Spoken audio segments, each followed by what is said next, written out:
Laidos partneris TTT Kazino. Mes Žukauskai čempionai, visi žiūrėkite krepšinio pasaulyje.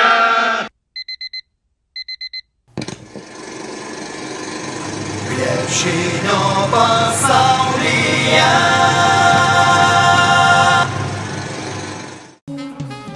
Per 20 Lietuvos krepšinio lygos metų pirmasis toks LKL superfinalas, kad į lauk sužedų kovoja Klaipėdos ir Kauno komandos. Šiandien, nors jau sužaistus 4 finalinės rungtynės, dar neaišku, Neptūnas ar Žalgiris galų gale triumfuos, nes nugalėtojas turi pasiekti 4 pergales. Tad neskubėkime prognozuoti, visko dar gali atsitikti. Viena aišku, kad Klaipėda labai daug davusi Lietuvai puikių žaidėjų, kartu su Švyturių arena subūrė ir 5000 nuostabių krepšinio aistruolių armiją. Ir jeigu ne ta pirmose superfinalų rungtynėse minkštagalvio fano į aikštelę paleista pilna skardinė, galėtume dar labiau džiaugtis puikiais uostamiesčio žiūrovais, kuriuos įkvėpė šaunusis Neptūnas, užsigrūdinęs vieningosios krepšinio lygos kovose ir svajojantis apie Eurolygą. Žalgirio aistruoliai išgarsėja net ir tuo, kad pralaimint vieną po kitos Eurolygos rungtynės jie buvo ištikimi komandai, o dabar nesiveržia į Lietuvos krepšinio lygos superfinalą. Ar dėl to, kad jame nėra Lietuvos Rytų? Nejaugi LKL kauniečiai žiūrovai nori tik ispaniškos koridus, kai raudona spalva matadorai erzina keturkojai. Tačiau Neptūnų mėlyna jūrų spalva šiame sezone jau ne kartą žalgiriečius privertė palikti aikštelę nuleistomis galvomis. Ir savoje aikštėje, ir svečiuose. Kas, jeigu nesavi žiūrovai turi įkvėpti pralaiminčią komandą, ir visos LKL superfinalo rungtynės turi pasižymėti žiūrovų anšlagų, ypač dabar, kai baigėsi šalies krepšinio sezonas. Juo labiau, kad 1993 metais gimusioje Lietuvos krepšinio lygoje yra daug nuostabių krepšinio akimirkų. O 1977 metais Klaipėdoje įvyko pirmasis Kazimiero Budrių šeimų krepšinio turnyras. Paskutinį 2014 gegužės sekmadienį uostamiestyje baigėsi tradicinis jau 38-asis tarptautinis šeimų krepšinio turnyras dėl Kazimiero Budrių taurės. Gražiai buvo pagerbtos visos komandos, o ypač čempionai ir prizininkai. Šiemet 3 vietą laimėjo Kaunui atstovavusi Šliogerių šeima, mažajame finale nugalėjusi Stonių šeimą iš Žemaitijos.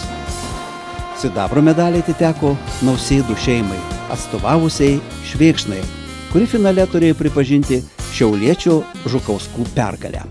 Ilgas kelias buvo iki to turnyro, tikrai kokius 6 metus mėginom prasibrauti. Pagaliau pirmi metai pavyko, skaitom antrą vietą, tai labai gerai. Jau kaip sakant, nelaimėjom, gal ir gerai, kad nelaimėjom, bus kitais metais kur tobulėti. Didesnio norai gal. 3 sūnus yra pusbrolio vaikai, Majus, Mintautas ir pusbrolis Jurgis, pusbrolis, kuris biški apleidė sportus, nesportuoja, bet turim gerą mušiką būgną. 2003 metais Mindaugas Žukauskas kartu su Lietuvos vyrų krepšinio rinktinė iškovojo Europos aukso medalius, o 2014 kartu su šiauliečiais Žukauskais Klaipėdoje jis pirmą kartą tapo tarptautinių šeimų krepšinio turnyro čempionu. Kazimiero Budrio taurė įteikta jaunajam Deividui Žukauskui, Mindaugo sūnui. Norim pasidžiaugti kartu su jumis, ypatingai mes, mūsų komanda, kuri susideda iš manęs Mindaugo, Mantvydas, Domantas, Robertas, Mindaugas, Dovydas, Nomeda, Lina, Deividas. Antrą kartą dalyvaujam, pirmą kartą laimėm, tai dvigubai džiaugiamės. Manau, kad kovot buvo labai sunku. Patvirtinat? Taip. Tai buvo Klaipėdoje, o Kaune gegužės 24-ąją pirmą kartą Lietuvos istorijoje buvo surengtas šalies darželinukų krepšininkų čempionatas. Jo iniciatoriai Vilniaus sostinės ir Panevėžio Aukštaitijos krepšinio mokyklos bei Nacionalinė krepšinio akademija. 8 darželių iš Vilniaus, Kauno, Šiaulių ir Panevėžio turnyrą laimėjo sostinės Strazdelio ekipa, kuri finale nugalėjo panevėžiečio Vaivorykštę. Mažylių kovą stebėjo ir apdovanojo Žalgirio žaidėjas Mindaugas Kupšas, Lietuvos krepšinio federacijos generalinis sekretorius Mindaugas Balčiūnas ir LKF garbės prezidentas Vladas Garastas. Šiandien po 5 minučių reklaminės pauzės treneris Vladas Garastas prisimins savo kelią į krepšinio Olimpą ir pasakys ne vieną linksmą pastebėjimą apie oranžinio kamulio sporto dirigentus ir jų atlikėjus. Pažiūrėkite, bus įdomu. Laidos partneris TTT Kazino. Laidos partneris TTT Kazino.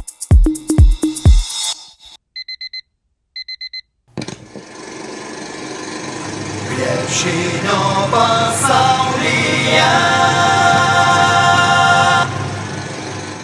Lietuvos krepšinio federacijos prezidentas ilgus metus buvo, dabar garbės prezidentas Vladas Garastas. Kada ir kaip prasidėjo tas jūsų kaip krepšinio trenerio kelias? Kur jisai prasidėjo? Jis prasidėjo labai netikėtai. Buvau 3 kurse. Į mane kreipėsi tuometinis Kauno sporto komiteto pirmininkas, kad aš su Kauno jaunių rinktinė važiuočiau į Lietuvos krepšinio čempionato finalą. Atėjo ten apie 20 ir aš turėjau išsirinkti. Aš ne vieno nepažįstu. Tai man sako, treneris šitas labai geras, tas aš turbūt gal nuvežiau 10, jisai blogesnių, 10 geresnių gal paliko. Tai toks dalykas yra. Tai buvo toks pirmas mano krikštas. 3 kurse? 3 kurse. Toliau, kada buvo 4 kurse, šviesios atminties Lagonavičius išvyko į Kiniją ant metų ruošti absolventus. Kokius tai ten, nežinau. Jis paskui grįžęs paskui labai įdomiai apie kiniečius, apie jų... Vadinasi, jis mokė žaisti krepšinį, kurie dabar olimpiadoje mumis spaudžia. Jis man paliko grupės krepšinio ir aš vietojo eidavau treniruoti. Tai būdavo, tada kamuoliai būdavo suvarstomi. Reiškia, ne dabartinė, reiškia, buvo kamera, priputė, su virbutė užrišė, suvarstai. Jis toks elipsės formos būdavo, čia šoka, ten eina, ten reikia reakciją turėti. Nu ir ką, kur tos kamuolius paliksi, aš jas nešiodavau. Ir tokį krepšį, reiškia, mėgsta. 5-6 kamuoliai ant kupros ir einu per visą Laisvės alėją, kadangi salė po antroj pusėje Muzikinų dramos teatro. Dabar norėčiau matyti mūsų trenerį, einantį per Laisvės alėją su kamuoliais ant pečių. Įdomu, kas toks atliktų tą dalyką. Būtų kam nufilmuoti ir parodyti internete ir pasijuokti. Nu, tai buvo tokia pradžia. Tik tai kartais pagalvoju, kodėl į mane kreipėsi? Juk buvo puikių studentų, kurie žaidė gerai. Kad jūs bėgikas buvot? Nu, aš jau buvau pasiėmęs specializaciją krepšinį. Jau žaidžiau už instituto 1 komandą, trenirausi ir taip toliau. Baigęs Lietuvos Kauno kultūros institutą tuometinį, iš karto Biržai?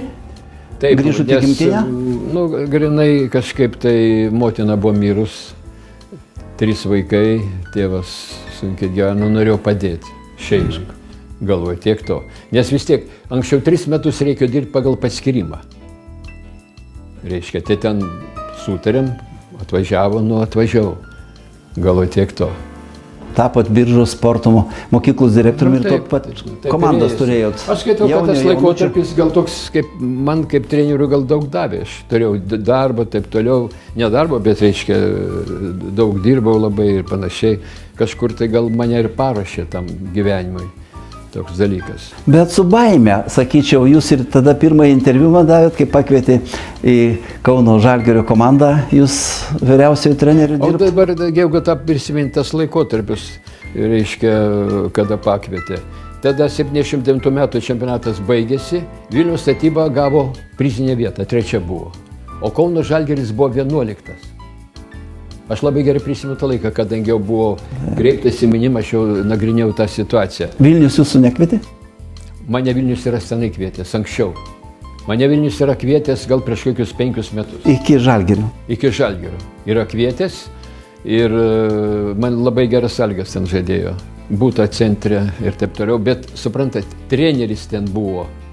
Buvo treneris, jeigu aš atvažiuoju, tą trenerį nuima. Man sąžinė neleido, kaip treneriui atvažiavus sunaikyti kitą trenerį.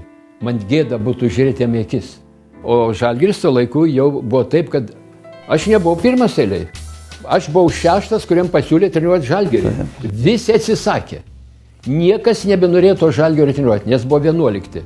Ir dar žinau, kad buvo toks atrankinis turnyras Kaune tada. Tai būtent mes tada pirmąjį... Taip, kad komandos paliktų, tai aš žinau, kad Rygos Vėfas atidavė Kauno Žalgirio pergalę, kad nereikėtų važiuoti į Novosibirską, nes Novosibirskas būtų atėjęs. Ir geriau žaidė. Jo, ir geriau žaidė. Kaip sakant, padėjo. Broliai Latvijai padėjo mums tada.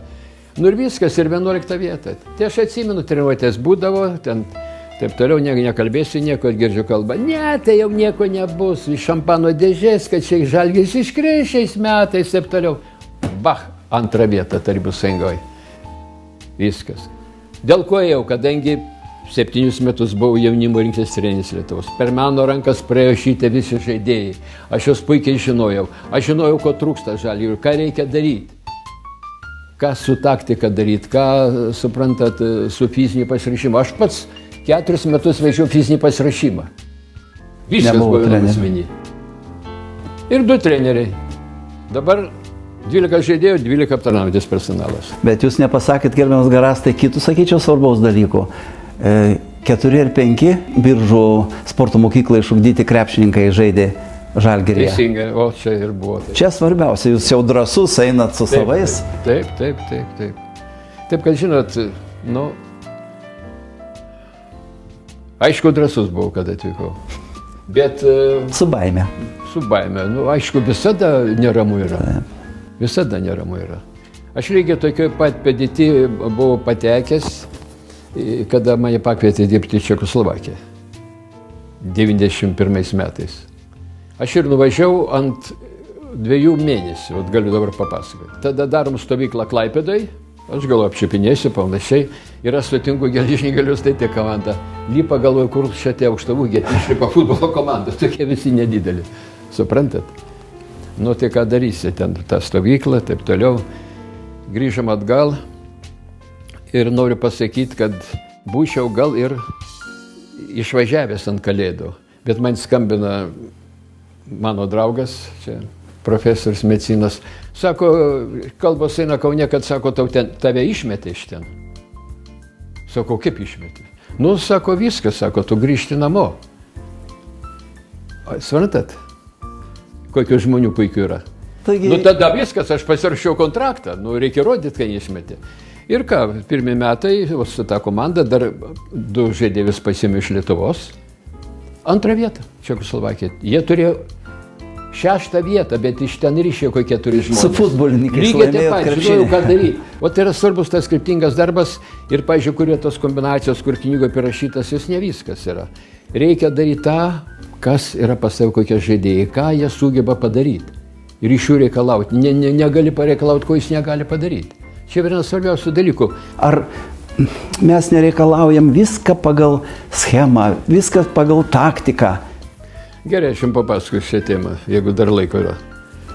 92 metais, kada mes vėl suvažiavom į vieną vietą ir tada mes buvom 4 treneriai. Reiškia, Lietuvoje buvo, kaip sakant, mano draugas, su kurio daug laiko praleidom, Sargūnas, puikus treneris. Donas Nelsonas ir Donas Nelsonas, amerikietis, ir ispanas Javiras Imbroda. 4 treneriai. Pirmą kartą, kaip dirbti reikia, kaip treniruotis, kaip reikia, kad visi būtų patenkinti, kad visi duotų kuo didesnį indėlį. Ir nutarėm taip, kad mes su Sargūnu, arba Raimo, kaip vadindavau, 1 valandą dirbam ant specfizinio pasirašymo. Tai reiškia apšilimas ir paskui aikštėj su kamuoliu tobilam greitą puolimą. Ten pasais, ten 2, 3, 4, 2 prieš 1. O užsieniečiai ką? 3 prieš 2, taip toliau. Užsieniečiai to laiko sėdi. Suprantat? Žiūri. Paskui 1 valandą padirbam ir prieinam ir, ten, kaip sakant, ispaniškai, rodo, por favor, prašau, eikit, reiškia. Jie pradeda taktiką. Taktika prieš pat čempionatą, reiškia, buvom, reiškia, derinius paruošę, suėjom visi 4, atėjo 3 žaidėjai, pagrindiniai, tai Sabonis, ten Jovaiša, ten Kurtnaitis, ant lentos dėstau, kaip žaisim taktiką, taip toliau. Pasiūlėme iš šono, čia ne taip reikia tartą, ir kada jau visi sutinka, kad taip, viskas, antspaudas šitas derinys tinka, einam prie antro. Viską apspręsom prieš stovyklą. Ne taip, kad treneris ateina, nu ir mes dabar šitą darysim. Ne, turi būti visi įsitikinę, kad šitas derinys yra gerai, taip toliau. O kaip tai olimpiadoje atsispindėjo? Kas, ar fizinis parengimas, ar būtent ta taktika? Dabar eisim atsakykit. Toliau. O eisim toliau. Mes buvom pakviesti į Akropolio taurę. Tradicinę. Ten žaidėm su Graikija, su Italija ir su Prancūzija, atrodo. Tai aš, kaip sakant, visada mąstydavau, galvodavau, kaip čia, kad laikas būtų taupamas, kad nebūtų vėl veltui dirbama, kad nebūtų pratimas dėl pratimo, kai jis duotų naudą. Yra trenerių, kurie labai daug dirba, bet pratimas dėl pratimo, jis yra nepritaikomas žaidime. Jis visai nereikalingas, jo nereikėtų daryti, reikėtų iki daryti. Tai jo paprašiau taip, kai jis suregistruotų, kiek atliekam metimų taškų iš taktikos po derinių, kiek atliekam metimų po greito puolimo, ką mes dirbam, ir kiek atliekam metimų iš improvizacijos, kada žaidėjas nebeatlieka to, reiškia, taktikos, bet jis pats pagal esamą situaciją, vietoj to, kai tu dešinį, štai kairė lenda, šoka, meta. Na įdomu, trys variantai, trys pozicijos, kuri pasiteisino? Daugiausia taškų buvo pelnama iš improvizacinio žaidimo, iš tavo meistriškumo. Antroji vietoj buvo iš greito puolimo. Ir tik tai kažkas 18% buvo padaroma taškų po taktikos veiksmų. Kad jo ten užtvara čia buvo, taip toliau. Dabar toliau. Valandą dirbam čia ir valandą čia. Reiškia, per daug dėmesio skiriama tai taktikai. Reiškia kažką tobulinti, kitus veiksmus daugiau. O dabar, aš girdėjau, mokyklose vaikai kokių tai metų derinius daro, vėl kažką daro. O jūs suprantat, nei tą kamuolį moka varyti, nei jis moka kamuolį perduoti. Vienas prieš vieną. Aš skaitau, dabar pas labai krenta akis, tai kamuolio metimo į krepšį. Technika, pataikymas. Žiūrėkit, vienas rungtynės įmeta. Kitas rungtynės meta negali mesti. Atrodo, kaip dabar čia nemeta. Aš taip sakydavau, kada turi gerą kamuolio krepšį metimo techniką, tu turi žinoti, kodėl tu įmeti ir turi žinoti, kodėl tu neįmeti. O dabar, jeigu neįmeta panašiai, sako, šiandien nekrenta. Palauk, kaip tai nekrenta? Per karą vokiečių artileriją, kai šaudydavo, taip? Būk, pirmą šūvį, nukrenta ten stebi. Sako, truputį nedėjo. Ir iš trečio karto ties ir pataiko. Kadangi žino, ką daryti. Kažką pasukti, kažką pakelti vamzdį ir panašiai. Čia lygiai taip pat. Aš matau metą. Aš jau matau, kad neįkris. Kadangi jis meta trajektoriją iš pradžių per žemą. Arba per aukštą trajektoriją. Arba užbaigia per silpnai. Viskas yra dalykai. Yra knyga parašyta mūsų. Išleidom knygą, kur buvo pavyzdžiais Sabonis, Marčiulionis, Kurtinaitis, Komičių. Imkit, skaitykit, žiūrėkit. Ant galo sporto mokyklai, jeigu nėra kas parodo, tai tegu pakviečia žaidėją su geru metimu. Yra tokių, kur meta. Ir jis parodys, kaip reikia mesti. Tai yra pats pagrindinis elementas. Pavyzdžiui, buvo tokie modeliniai reikalavimai. Koks turi būti centras, koks turi būti kraštas, koks turi būti gynėjas. Ir ten yra, amerikiečių pasakymas yra, jeigu žaidėjas yra nemodelinis, toks, sakysim, jis koks 1,97 m. Nei šis, nei tas. Nei gynėjas, nei kraštas. Jis kaip taisyklė turi būti snaiperis. Ir iš viso, jeigu tu negali krepšį įmesti, man klausia, kaip reikia laimėti? Sako, reikia daugiau įmesti vienu tašku negu varžovas. Viskas. Nuo to priklauso. Žiūrėkit, Žalgiris dabar kaip žaidžia. Atrodo laisvas, paukštė.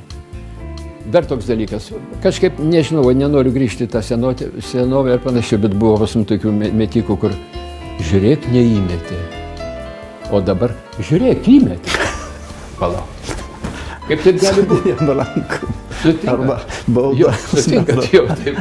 Taip, kai skaitau, yra apie ką pamastyti, yra apie pakalbėti, yra aišku, kuriam krašte. Yra tokių šalių arba mūsų miestų, kur viskas šiandien, iš Klaipėdos visada šiandien puikus metikai. Taip. Visi puikiai metė. Štombergas puikiai metė, Macijauskas puikiai metė. Paulauskas. Supranti, iš ten išeina, reiškia, treneriai įdėgia metimo techniką gerą ir taip toliau. Bet kad dabar tų trenerių mažai mokyklose sporto, nėra už ką mokėti. Dėl trenerių aš norėčiau tiek pasakyti, jeigu jau taip pabaigtos pamokslus visus. Nuvyksta seminarai, suprantat? Ir taip toliau. Tikrai vyksta seminarai, yra trenerių asociacija, jie daug darbo atlieka. Tarptautiniai seminarai iš užsienio atvažiuoja visą kitą. Visi mokosi, visi rašo, taip toliau. Bet tai palaukit.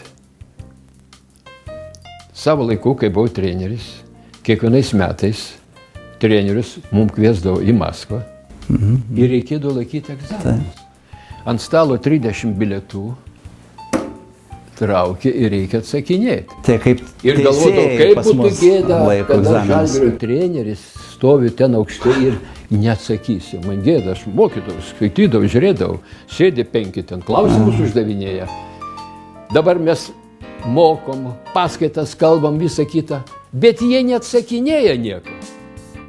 Įsivaizduoju, dabar mokykla mokytis, moko geografiją, moko istoriją, moko algebrą ir paskui pažymį parašo. Bet tai palauk, tu man papasako. Arba, sakysim, derinius, kaip mes rinkinį darydavom. Tai mes paskui po vieną žaidėją eidavo prie lentos ir jis turėdavo nupaišyti visą tą derinį. Jis turi atsakyti. Mes nieko nežinom, parodyk kaip yra. Dabar, linksi galvą, taip toliau. Jis gal nieko nežino. Ką jis gali daryti? Būk tai treniruojas dirbėjus iš tikrųjų. Ir tas gali būti. Sutinkat? Turi būti patikrinimas. Kontrolė turi būti. Man atrodo, kad reikėtų žinoti, kas mūsų iki dedasi. Kas dirba, kaip ten treniruotis, kaip ten vyksta. Skaitau, gal turėtų būti. Savo laiku buvo tokia Respublikinė vaikų jaunimo sporto mokykla, kur, kaip sakant, atvažiuodavo pastovi vietą. Stebėdavo, vertindavo. Išrikiuoja grupės. Kiek žmonių, kaip treniruotė vedi, tavo pastabos. Visi geranoriški buvo, nes tai yra bendras mūsų reikalas. Čia nieks nenori nieko ant kilimo paguldyti, galvą nukirsti ar ką, nors norim, kad geriau būtų. Ir turi tobulėti. Ir, pažiūrėjau, aš visada išklausydavau, ką man kalbėdavo. Jeigu aš ką nors blogai darydavau, ten pralaždavau pirmoje eilėje, aš galvojau, ką aš blogai padariau. Kažką taip įvyko, kur aš gal suvadavau blogai, gal ten nereikėjo minutę jums, gal ten reikėjo net nekeisti to, gal taip. Reiškia, perkratai save, kankinį. Nes tai tu pralaimėjai, tu treniruoji. Suprantat? Gal pats įsipirškite. Paaiškinkite jauniems treneriams, komandoms, pakonsultuokite. Ir viskas bus gerai tame mūsų krepšinėje, kol bus tokių žmonių kaip jūs. Pirmiausia, svarbu nenusišnekėti. Labai sunku, kai daug kalbėsiu, pasakysiu, kada nereikia. Jeigu paklausiu, galiu pasakyti nuomonę. Čia yra mano nuomonė, kada aš buvau konsultantu, čia moterų buvo, Gedvilas buvo treneris. Aš sakau, čia yra mano nuomonė. Aš taip galvoju. Tu gal galvoji kitaip, tu įsirink. Negalim sakyti, žinai, šitą daryk tik tai, nes tu neneši atsakomybės. Kada neneši atsakomybės, labai lengva patarinėti. Bet nuomonė, kodėl? Gerai išgirsti tą nuomonę, tą nuomonę, tą nuomonę. Ir paskui įsirinkti. Matot, reikia, kad paklausytų. Reikia paklausytų. Kartais tavo balsas būna tyrasi. O kodėl neklauso?